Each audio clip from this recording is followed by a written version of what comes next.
Good morning, I'm with Rattlesnake Rick. Hi, my name is Rick, and some people call me Rattlesnake Rick. And I live here in the desert and commune with nature. And I've made really good friends with about a dozen rattlesnakes. And I'd love to show you today some of my friends. Rattlesnakes, I'm excited. Come on, let's go take a look.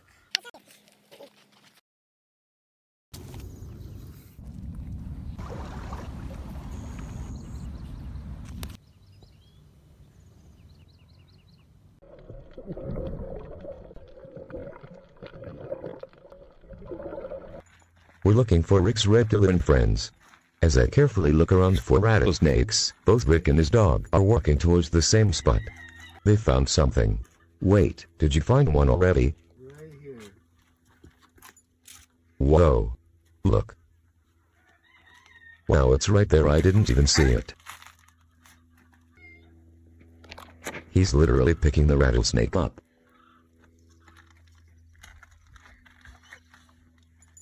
This one's totally nice. So beautiful. Been my friend for years. What's its name? This one I call Charlie or Frank Black.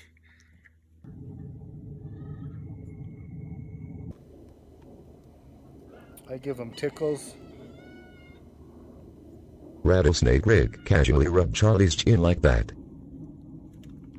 Anything. This one is so calm, there's no problem. He's not going to jump or anything. He's just completely relaxed and completely trust me. Can you show us the rattle in action? He got a pretty big rattle. Oh, he used to have a big rattle, but some of it broke off. That's the only way I can get him to rattle. They're so calm. Hi, buddy. How was your night? How was your night, huh? Such a beautiful rattlesnake. Snakes, there's no problem. You're probably wondering about the dog. This is Rick's dog named Sassy. Not only is she adorable, she is also friendly towards animals.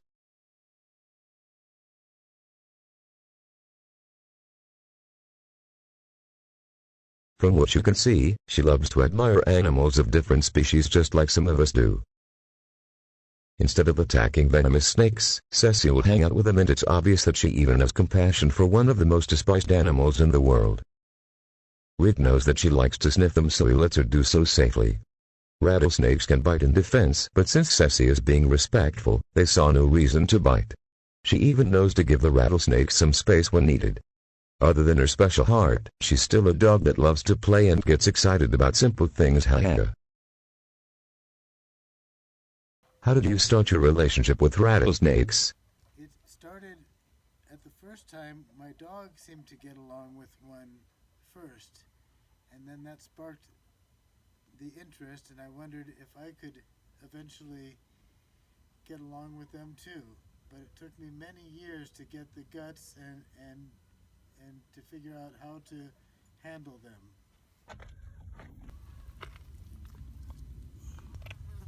See how much Charlie's coloration matches the rocks. They are masters of camouflage.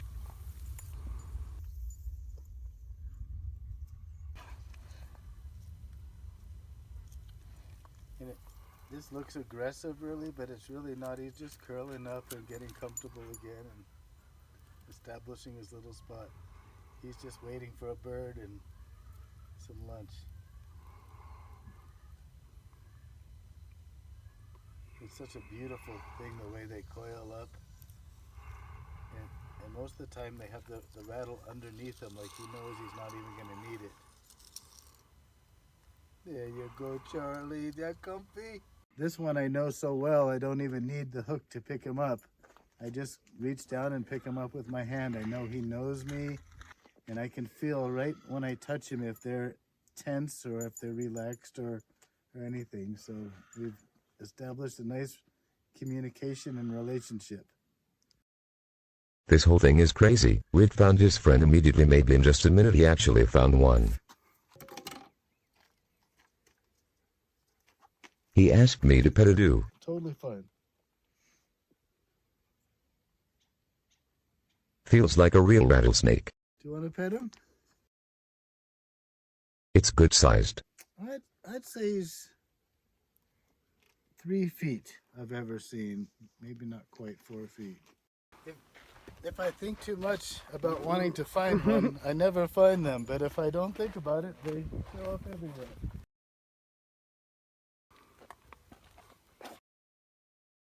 They're so patient. And I think they've taught me patience. I know rattlesnakes can be calm like that, but to experience that in person, it's mind-blowing. Rattlesnakes deserve so much better. They're killed regularly by people. Why? Hatred and fear. Have you been bitten by a rattlesnake? No, I've never been bitten by a rattlesnake. I've almost never been struck at by a rattlesnake. A few times when I came across one that I didn't know while they were still scared, they made a quick motion, but not anything close to biting or anything like that. I've never been bitten. Let's find more. This right here is the trail from a snake, and I even think this is Brownie. I can recognize the trail, and he went down.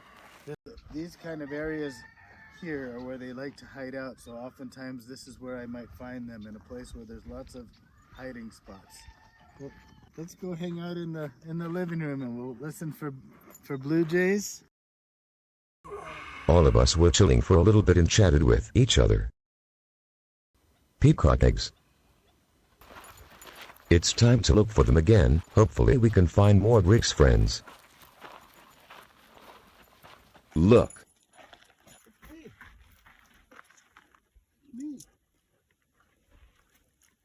Another instant find. This one is reddish. I can't remember which one this is. Somebody I know. Hi there. Hi there. Nice to see you. I think this one is red or brownie. They don't have colors. Sassy is used to a kahaka. The one I call red is red like this, but it looks more brown up here.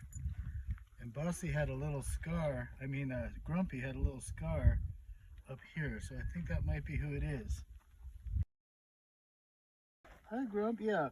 And he's just not mean or anything, just doesn't like being held like the other ones do.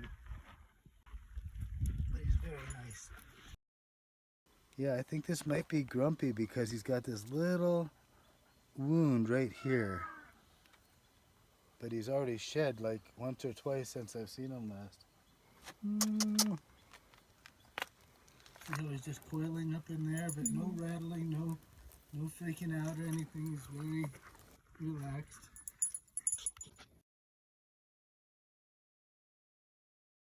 Aren't they amazing? Sassy is looking at Grumpy through this whole hair. That was incredible. Soon after, Rick showed us the birds. Look at his amazing patterns that graduate from this to this to this to this. Very pretty. How did your love for animals start? Yeah, so I've always had a love for animals, but it wasn't until I moved here and maybe even got my dog. She's like my liaison to the animal world. So somehow Garth, that owned this place, knew that I had a special love for animals, and he put me in charge of them.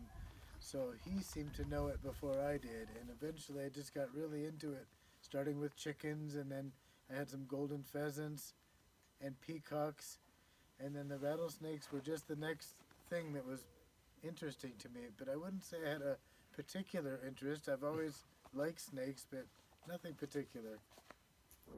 We spent some time with the birds. Rick had to leave to do something, but he said we could keep looking for his friends. We immediately began looking everywhere that rattlesnakes could be.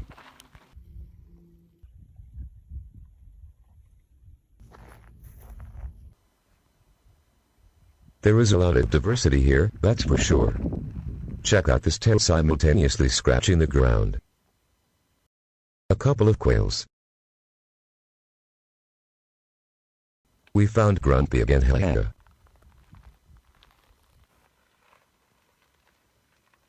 What? A cactus and a rock crack. No way, I think this is a cactus wrens. They're known to make nests in cactuses, so I think I'm right. Oh yeah, we found our first one on our own, haha. We're near Rick's chair.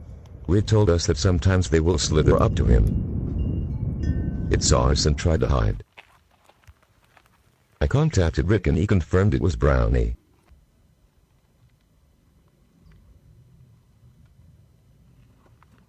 Brownie came out of hiding and started moving under the chairs. It's looking at us. It's our first time seeing each other. Brownie was coming to Rick for the past few days, and there Brownie is.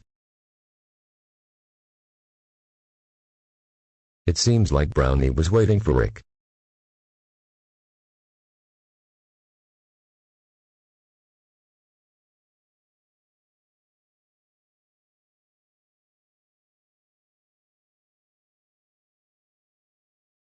Rick filmed one of his friends coming to him. He usually spent time with him on his chair. How do you feel about people killing rattlesnakes out of their way? I feel really terrible about it, but I understand that people have an inherent fear of snakes and just think they're something terrible, and I hope that people will learn that they are capable of being friendly and loving animals, and that there's no need to kill them, that they don't want anything to do with humans. They want to stay back and just be left alone, and I hope that nobody would try to do what I do. And he's also completely... never kill them, that they're part of a cycle, and everything is part of everything. So I would just hope that no one would ever do that, and I hope that whatever I do will help show people that they are kind and loving animals. Wow, that's heartfelt. In terms of size, Brownie is similar to Charlie and Grumpy.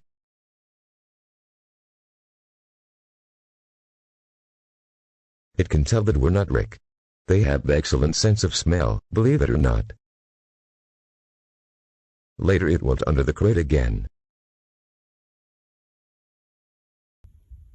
There are a lot of scrub jays here.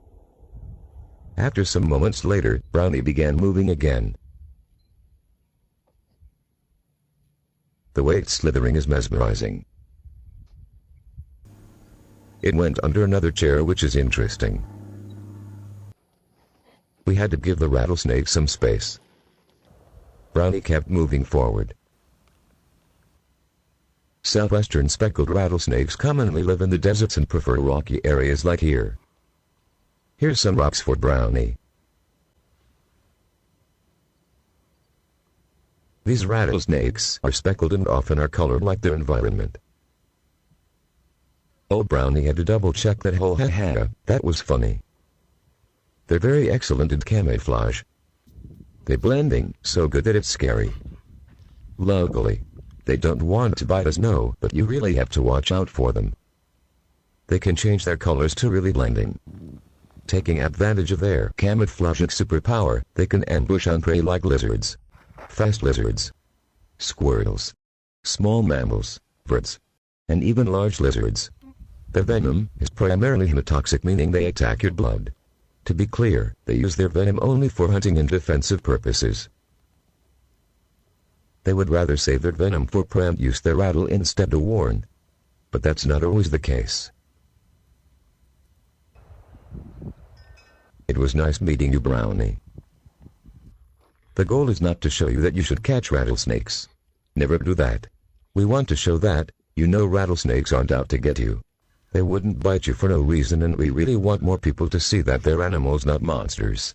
I hope this video really showed that. See that? They're not evil or terrible. They deserve so much better. Thank you so much, I appreciate you. I feel the same way, brother. We're kindred spirits, and I thank you for doing your part in helping people learn to appreciate and acknowledge and be one with nature. And so today you met some of my rattlesnake friends that I found to be totally nice and kind. And I'm so glad you guys came here today. Great to meet you, brother.